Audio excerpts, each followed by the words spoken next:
할렐루야. 우리 방금 봉독한 말씀 너무나 사실 유명한 말씀이고 익히 아시는 말씀인 것 같습니다. 어떤 장면 가운데 있는 말씀인지도 사실 잘 아실 것 같은데요. 죽은 나사로, 그 죽은 나사로가 있는 그 나사로의 집에서 있었던 일 가운데, 그 나사로를 살리시는 그 장면 가운데, 그 문답 가운데 있는 그 성경 구절이죠. 저는 오늘 이 말씀을 가지고 우리 함께 주님의 그 정말 우리가 죄로 죽을 수밖에 없는 인생인데, 비참한 가운데 죽을 수밖에 없는 인생인데 어떻게 구원의 능력을 받을 수 있나? 오직 예수 그리스도 부활의 생명 되시는 주님 안에서만 그 구원의 능력 받고 구원받고 그렇게 구원의 능력을 살 수 있다는 것, 이것을 함께 나누고 은혜 받기를 원합니다. 제가 극동방송을 이제 좀 듣는데요. 그 극동방송에서 이제 찬양도 나오고 설교도 많이 나오지 않습니까? 라디오 극동방송에서 그 설교 중에 한 예화를 듣게 되었습니다. 한 예화가 어떤 예화였냐면, 이제 혹시 지금 함께 하신 장로님들과 전도사님 연배라면 아실 것 같은데, 잘 고재봉이라는 이제 도끼 살인마 혹시 기억하시나요? 고재봉 살인 사건. 이 고재봉 살인 사건을 이제 설교 예화로 말씀해 주시는데, 많이 어떻게 보면 감동이 되고 은혜를 받아서 좀 찾아보게 되었습니다. 좀 자세하게.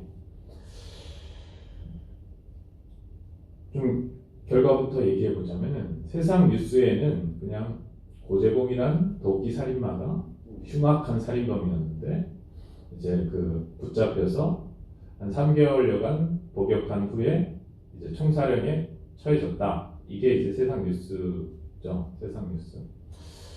그런데 거기에는 이제 하나님의 어떤 그 시선으로 본 장면이 숨겨져 있는 거죠. 그 도끼 살인마에게 전도한 마음을 주님께서 한 집사님에게 허락하시고, 그 전도를 통해서 그 흉악한 살인마가 그 교도소 안에서 변화되었는 거죠. 그리고 그 변화를 통해서 그가 그 죽기까지의 짧은 3개월여 기간 동안 그 교도소에 복역하고 있던 2,000명의 죄수 중 1,800명에게 복음을 전하고 전도를 했던 그런 일이 숨겨져 있는 거죠. 그리고 그 총살형을 당하고 이제 죽는 거죠. 그는 전도에 더불어 귀하게 쓰임을 받은 것 같습니다. 정말 놀라운 일이죠. 그런데 오늘 저는 이제 전도를 주제로 오늘 설교 말씀을 준비한 것이 아니기 때문에 어떠한 관점에서 좀 더 보려고 하냐면, 죄로 죽을 수밖에 없는 인생과 그런 인생을 구원하셔서 변화시키시는 그 주님의 능력, 그리고 그럴 수 있는 분은 예수 그리스도 뿐이심을 오늘 이 흉악한 살인마가 변화된 것을 좀 예로 들어서, 그리고 말씀을 토대로 좀 나누려고 하는 것입니다. 이 고재봉이라는 사람은 그 도끼 살인 사건을 할 당시에 이제 27살이었다고 합니다. 그리고 이제 군인이었죠. 군인. 그런데 이제 1963년 10월 19일 새벽에 이득주 중령과 그의 부인 김재욱 씨, 그리고 장녀, 차녀, 막내 아들, 이 장녀, 차녀, 막내 아들이 불과 9살, 5살, 3살이었다고 합니다. 그리고 함께 살던 식모, 그 식모도 15살밖에 안 됐었던 거죠. 이렇게 6명을 도끼로 잔인하게 살해했던 거죠. 그래서 이렇게 너무나 끔찍하고 사실 세상에서 용서받을 수 없는 죄입니다. 용서받을 수 없는, 실제로 총살형에 처해졌죠. 그는 이 63년 10월 19일 이 범행을 한 이후에 25일 만에 잡혀서 그해 12월 19일에 육군 보통군법 회의에서 사형, 총살형을 선고받게 되죠. 그리고 1964년 이제 다음 해죠. 3월 10일에 인천 부평에서 그 총사령이 집행되었습니다. 그런데 이 가운데 정말 너무나 안타까운 또 숨겨진 사실이 뭐냐면은, 안타깝다고 해야 되긴 좀 뭐한데요. 이 고재봉이란 사람이 죽이려고 했던 것이 이 사람들이 아니었다는 것이죠. 어떤 일이 있었냐면, 그는 박병희 중령이라는 사람을 죽이려고 했습니다. 왜냐하면 그가 이제 군인이라고 했지 않습니까? 상병이었는데 박병희 중령의 그 관사에서 절도를 했다고 합니다. 너무나 배가 고파서 이제 고기 한 근인가를 훔쳤는데 그 함께 가정부에게 걸린 거죠. 근데 가정부를 위협했는데, 알리면 죽여버리겠다고 위협했는데 가정부가 결국 그것을 이 박병희 중령에게 말했고, 박병희 중령이 그것을 이제 신고를 한 거죠. 신고를 해서 그가 이제 고재봉 씨가 붙잡히고 육군 교도소에서 6개월간 복역을 하게 되는 것이죠. 그 정도에 어떻게 이렇게 복역하느냐? 왜냐하면 이제 이전에 잃어버렸던 물건들까지 이제 다 어떻게 보면은 뒤집어 쓰는 그런 상황이 좀 있었던 것 같습니다. 어찌됐든 분명히 절도를 행했고 협박을 했고 이런 상황 가운데 그는 육군 교도소에서, 일반 교도소도 아니고 그 군인 교도소 아닙니까? 60년대 얼마나 힘든 교도소였겠습니까? 아무튼 그 교도소에 6개월 복역하고 출소를 했는데, 또 엎친 데 덮친 격으로 출소하여서 애인이 있었던 것 같습니다. 만나는 여자가 있었는데 그 여자가 이 고재봉 씨가 전과자라는 것을 알게 되고 이제 이별을 통보하는 거죠. 헤어지게 돼요. 그러니까 이 심리가 그 모든 분노와 그 모든 화를 이 박중령에게 향한 것이죠. 내가 이 박중령 때문에 다 망했다. 그래서 이 박중령을 죽여버려야겠다. 그래서 범행의 계획을 세우고 그 관사로 찾아간 것이죠. 박중령이 살던 관사. 그런데 이 박중령이 이미 그 6개월의 기간 동안 전근을 가버린 것이죠. 전근을 가버린 것이고, 그 관세에는 이중령과 그 일가가 정근을 와서 살고 있었던 것이죠. 이 고재봉 씨는 그것을 알지 못하고 도끼에 준비한 도끼로 이중령과 부인을 살해하고 아이들도 깨져 그 아이들과 식모까지도 끔찍하게 살해해버리는, 그 당시 우리나라 온 나라가 떠들썩했다고 이렇게 뉴스에 말하더라고요. 너무나 끔찍한 살인 사건. 너무나 끔찍한 죄입니다. 몇 살이라고요? 이득주 중령 김재옥 씨, 부인 김재옥 씨, 이 고재봉 씨에게 아무런 잘못이 없습니다. 그렇죠? 아무런 잘못이 없습니다. 그리고 아이들을 너무 어립니다. 9살, 5살, 3살. 그리고 함께 살던 식모도 15살밖에 되지 않았다. 너무나 비참하게, 끔찍하게, 영문도 모른 채 하루아침에 다 죽어버린 것이죠.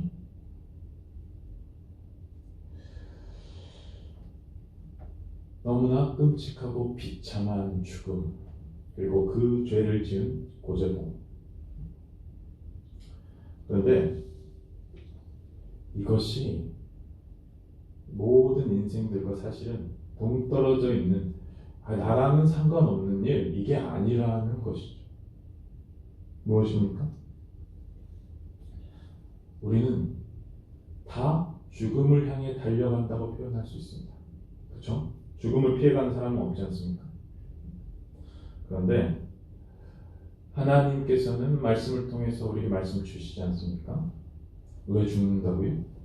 이 죽음의 대가는, 이 대가로 죽음을 처하게 된 우리는 다 죄 때문에 그렇게 멸망한다 말씀하신 것이죠. 인간은 비참한 존재라는 거죠. 인간은 비참한 존재. 우리 인생들을 비참하게 만든 것이 바로 죄라고 말씀하십니다. 우리를 비참하게 만든 것은 죄. 그 고재봉 씨가 특별히 더 악해서 물론 더 악한 부분이 보입니다. 어떻게 그렇게 잔인하게 또 사람들, 어린아이들을 죽일 수 있냐? 나는 그런 죄를 짓지 않았다. 이렇게 말할 수도 있습니다. 그런데 대부분의 사람들이 그렇게 말할 것입니다. 그런데 그것은 인생들이 이 죄와 비참함을, 인생의 비참함을 인정하지 않으려고 하는 모습일 뿐이지 사실은 많이 다르지 않나 라는 것이죠. 오늘 말씀을 통해서 좀 보려고 합니다. 오늘 어떠한 장면이라고요? 예수님이 사랑하신 나사로가 병들고 죽었습니다. 예수님께서 사랑하셨다고 표현하셨습니다. 오늘 본문은 아니지만 11장 3절 5절에 읽어보시면 예수님이 사랑하셨다. 그 나사로를 사랑하셨다. 마리아 마르다의 오빠, 오라비인 그 나사로를 잘 알고 계셨고 그들을 사랑하셨다고 말씀합니다. 그런데 이런 나사로에게도 질병 그리고 죽음 같은 인생의 어떤 비참한 모습들이 찾아온 것입니다. 나사로가 병들게 되자 어떻게 했습니까? 마르다 마리아 너희들은요 예수님께 전가를 보냈습니다. 예수님 빨리 와주십시오. 예수님 빨리 와주십시오. 우리 오빠가 병들었습니다. 죽을 것 같습니다. 예수님 오셔서 우리 오빠를 살려주십시오. 그런데 예수님 행동은 어떠셨습니까? 우리 잘 알다시피 6절에 보면은 이렇게 급박한 소식을 들으시고도 그 계시던 곳에서 오히려 이틀을 더 머무르십니다. 이틀이나 지체하신 예수님, 그 예수님 제자들에게 어떻게 말씀하십니까? 7절, 11절을 보면은 유대로 가자, 다시 가자. 우리 친구 나사로가 어떻게 됐다고요? 죽은 게 아니라 잠들었다 말씀하십니다. 잠들었다. 그리고 내가 그를 깨우러 가겠다. 이렇게 말씀하십니다. 그리고 예수님은 14절에서 다시 밝히십니다. 나사로가 죽었다. 나사로가 죽었다. 뭡니까? 왔다 갔다 하시는 것입니까? 우리들의 입장에서 설명을 해주시는 것입니다.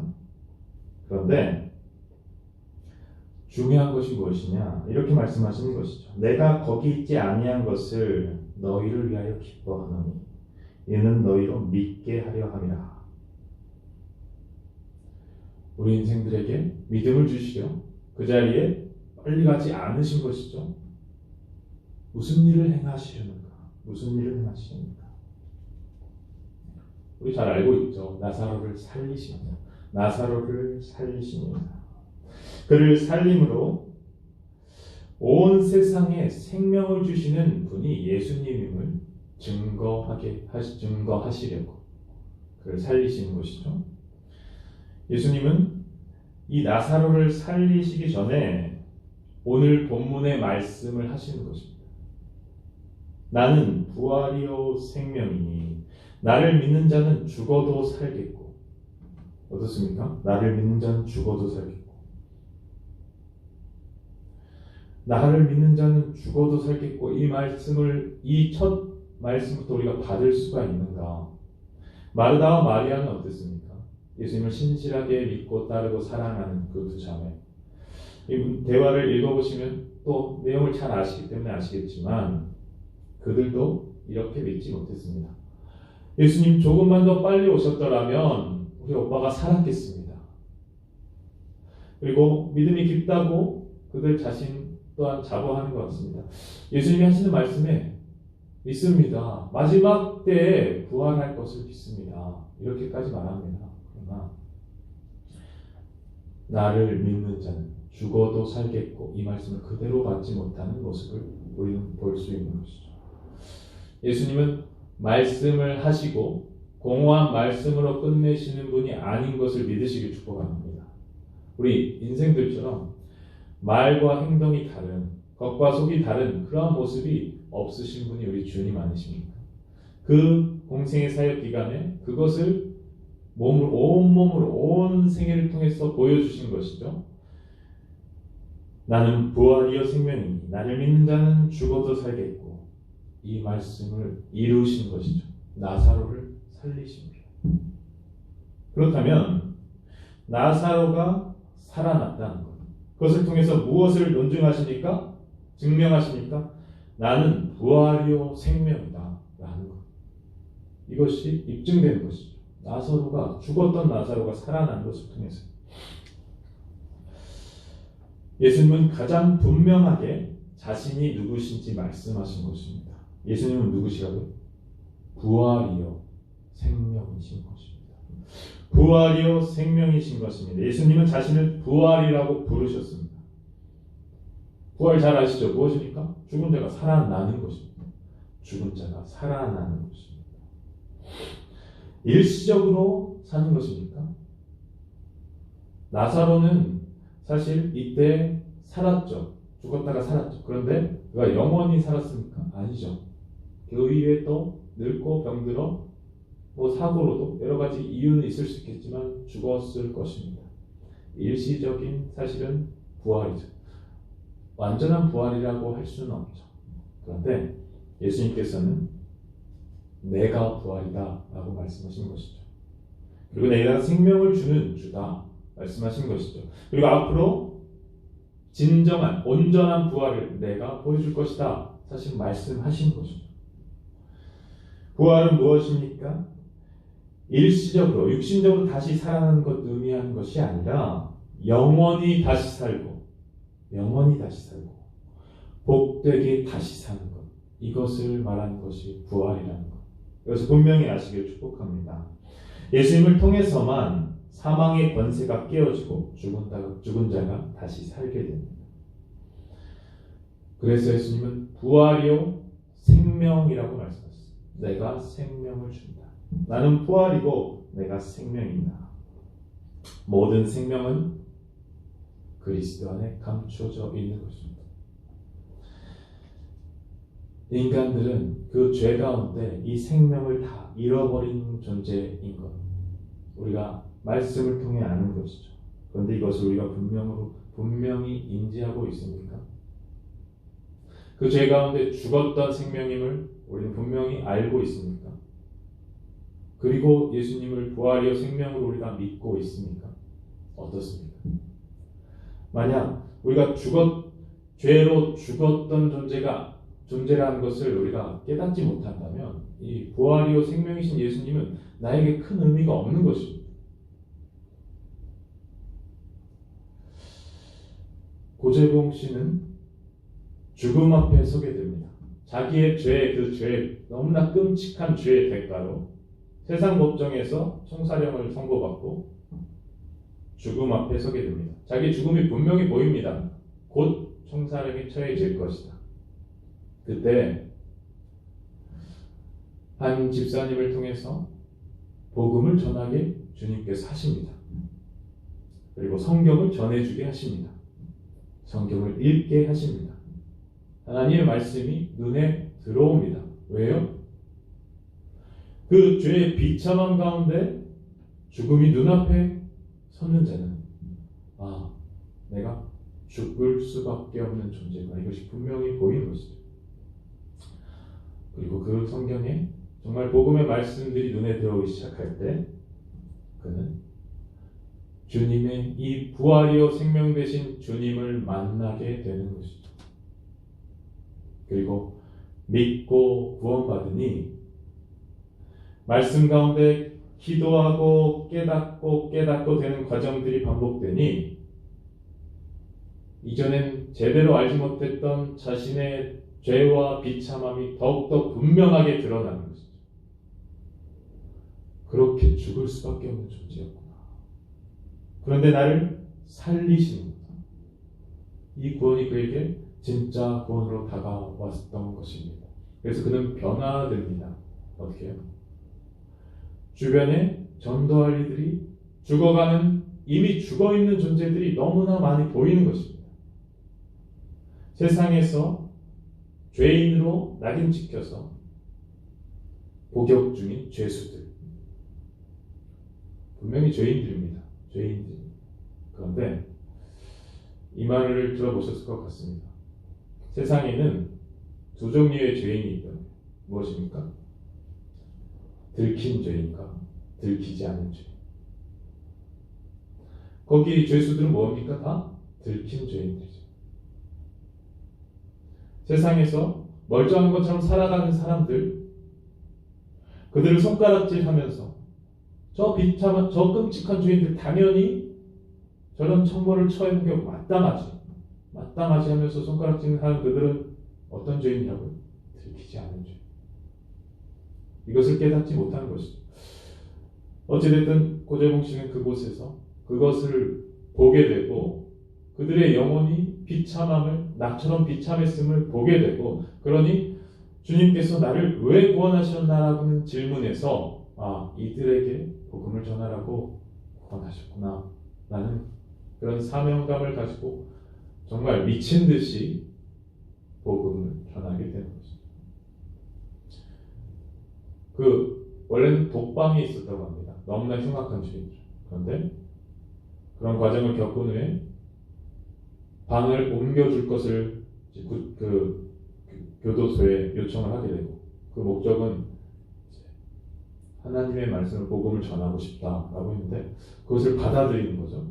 그 교도소에서. 그래서 그 감방에서 대단하게 언변이 있었겠습니까? 그런 게 아니고 그냥 찬송가 부르고 하나님 말씀 무작정 읽고 기도하고 그것을 반복했다는 것이죠. 새벽 예배 종소리가 들렸다고 합니다. 근처 교회에. 그 종소리 깨서 새벽 예배 드리고 찬송하고, 그 교도소 감방 안에 있는 시간은 말씀 읽고 찬송하는 것만 그냥 계속 하는 거죠. 그러니까 그 안에 같이 복역하는 죄수들이 벙쪄서 처음에는 뭐 하는가 하다가 한 명 두 명 같이 하고, 그 방뿐만이 아니라 옆방으로 이것이 전염되고 1800명, 2000명 중에 1800명이 전도되는 놀라운 역사가 일어난 것이죠. 세상 사람들은 이것을 몸서리치게 싫어합니다. 왜요? 그 흉악한 죄인이 어떻게 용서받을 수 있냐? 그 흉악한 죄인이 어떻게 구원받을 수 있냐? 맞습니다. 흉악한 죄인입니다. 이 억울하게 죽은 6명, 그리고 그 6명의 가족들, 너무나 끔찍한 사건을 당했고 고통받았습니다. 고통받았을 것입니다. 그런데 다 우리 모든 인생들이 크고 작은 고재봉이라는 것을 우리는 알아야 하는 것입니다. 먼저 가고 좀 느리게 가는 순서는 다를지 몰라도 죄 가운데 비참하게 죽을 수밖에 없는 인생이라는 것, 이것을 깨닫게 된다면 고재봉의 그 끔찍한 죄인이 어떻게 구원받을 수 있느냐, 그가 어떻게 용서받을 수 있냐, 이 문제 논하기 전에 내가 주님 앞에 서야 되는구나, 이것에 먼저 무릎을 꿇어야 되는 것이죠. 오늘 말씀 가운데 이렇게 화답합니다. 27절입니다. 이르되 주여 그러하외다. 주는 그리스도시요 세상에 오시는 하나님의 아들이신 줄 내가 믿나이다. 아멘. 주여 그러하외다. 맞습니다. 주는 그리스도시요 세상에 오시는 하나님의 아들이신 줄 내가 믿나이다. 사실 이 대답도 온전히 깨닫고 한 대답도 아닙니다. 자기 오빠가 살아날 것을 알지 못합니다. 다만 예수님의 그 말씀에, 부활이요 생명 되신 주님의 말씀에 죽은 자도 살릴 것이고 산 자는 영원히 죽지 아니하리라, 영생을 얻으리라 하시는 말씀에 나도 모르게 주님의 그 말씀에 반응하여 대답한 것입니다. 믿음으로 대답한 것입니다. 그 결과는 정확한 결과도 깨닫지 못한 채로, 그런데 그것을 기뻐하시고 놀라운 은혜를 베풀어 주시는 것입니다. 이 죽음, 죄 가운데 죽을 수밖에 없는 비참한 인생들, 그 죽음의 해결, 그 그 죽음을 해결하실 수 있는 분은 누구실까? 오직 예수 그리스도 주님뿐이신 것을 분명히 보여주시는 사건이었던 것입니다. 마르다와 마리아는 사실은 이 땅에서의 살고 죽는 문제를 가지고 씨름했습니다. 주님 어서 오셔서 우리 오빠를 살려주세요. 이 땅 가운데서 다시 살려주세요. 질병으로 고통받고 죽어가고 있습니다. 살려주세요. 영원한 영생의 문제는 사실 거기까지는 생각지 못했습니다. 그런데 예수님은 이 땅에서의 삶 너머에 영원한 생명을 가리키시면서 이 죽은 나사로를 살리시며 그것을 분명히 말씀해 주신 것입니다. 모든 사람들, 그곳에 모인 모든 사람들 뿐만이 아니라 이것이 말씀에 기록되어서 복음서에 기록되어서 오고 오는 모든 백성들, 주님의 백성들, 그리고 구원받아야 할 그 백성들이 이 말씀을 읽고 부활이요 생명 되신 주님을 바라보고 믿게 되고 생명을 얻게 되는 역사를 허락하시는 것입니다. 그 확신을 위하여 죽은 나사로, 무덤 속의 나사로를 일으키셨습니다. 너무나 놀라운 사건입니다.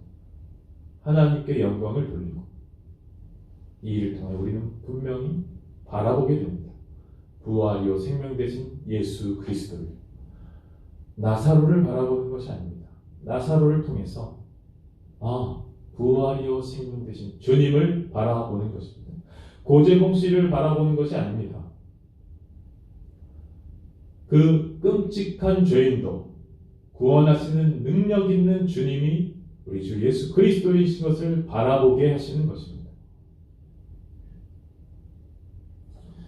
우리들은 이 땅에서의 여러 가지 비참한 삶의 모습들과 그 죽음을 막을 수 없습니다. 이것은 분명히 인정하실 것입니다. 그러나 예수님을 믿는 자는 어떻게 될 거라고요? 죽어도 살 것입니다.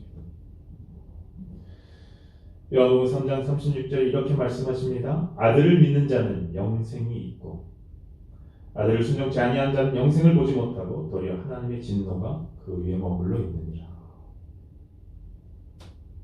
하나님은 죄에 대해서 진노하시는 분이십니다. 그러나 동시에 우리 인생을 불쌍히 여기시고 구원하기를 원하시는 사랑의 하나님이십니다. 이 양립할 수 없는 것 같은 이 두 가지를 하나님의 지혜로 충족시키신 분이 바로 우리 주 예수 그리스도이십니다. 그 십자가의 보혈 그리고 부활의 사건, 그것으로 우리를 살리시기를 기뻐하신 하나님의 능력이라는 것을 믿으시길 축복합니다. 우리 한 번 더 25절, 26절, 27절을 읽어봤으면 좋겠습니다. 25절, 26절, 27절 한 번 더 읽기를 원합니다. 읽겠습니다. 예수께서 이르시되 나는 부활이요 생명이니 나를 믿는 자는 죽어도 살겠고 무릇 살아서 나를 믿는 자는 영원히 죽지 아니하리니 이것을 네가 믿느냐? 이르되 주여 그러하외다. 주는 그리스도시요 세상에 오시는 하나님의 아들이신 줄 내가 믿나이다. 아멘. 오재봉 씨는 마지막 청살형을 집행할 때 이제 그 당시는 총살형이 집행되던 시대죠. 9명의 헌병이 그 소총을 겨누고 그의 머리에 두건을 씌우고 앞을 못 보도록 그리고 나무에 묶어놓고 이제 한 분의 목사님 그리고 집행관, 검찰관 그렇게 참관을 했다고 합니다.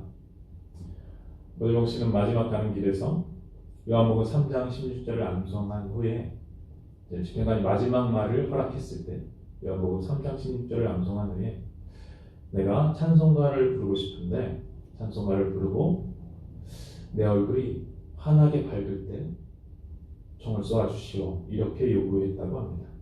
그래서 두 곡의 찬송가를 불렀는데 첫 번째는 인내하시는 구세주여 그리고 두 번째는 하늘 가는 밝은 길 이 두 찬송을 부르고 처음에는 눈물을 흘리며 찬송하던 그가 마지막에는 환하게 웃더랍니다. 그래서 그때 고재봉 씨가 이제 쏘시오 했다고도 하고요. 경찰관이 쏴라는 소리에 9명의 그 헌병이 총을 쏘았고 이제 그 가슴팍은 벌집이 된 거죠. 그렇게 죽었습니다. 총사령을 당했습니다. 그리고 이제 그의 시신을 확인하는 과정에서 이 헌병들과 그 집행관과 검사들이 너무나 깜짝 놀란 것이죠. 총살형을 여러 번 집행해 봤는데 이렇게 죽은 시신을 처음 보았다는 것이죠. 어떻게 해요? 그 얼굴이 너무나도 환하게 웃고 있더라는 것입니다. 환하게 빛나 보였다라는 것입니다. 그래서 그곳에 있던 그 검사, 집행관, 헌병들이 함께 있던 목사님에게 이렇게 말했다는 것이죠. 나도 예수를 믿을 수 있겠습니까? 그는 죽어서도 전도를 한 것이죠. 죽어서도 자기 죽음으로 복음을 전한 것이죠. 어떻게 그럴 수 있었다고요? 어떻게요? 주님이 부활이요 생명이신 주님의 능력이 그런 끔찍한 죄인을 변화시켜 생명을 정말 죽을 자를 살리는 생명을 영원한 생명을 허락하는 일에 쓰임 받게 하셨다라는 것이죠. 우리 주님은 그런 분이십니다. 부활이요 생명 되신 우리 주님.